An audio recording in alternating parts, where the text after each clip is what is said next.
ଆଜି ମୁଁ ବେଳାଭୂମିରେ ଅଛି।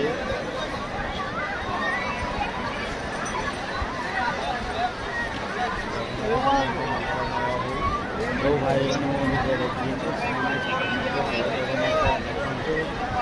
ଜଗନ୍ନାଥ ଆପଣଙ୍କ ମଙ୍ଗଳମୟ କରିବ।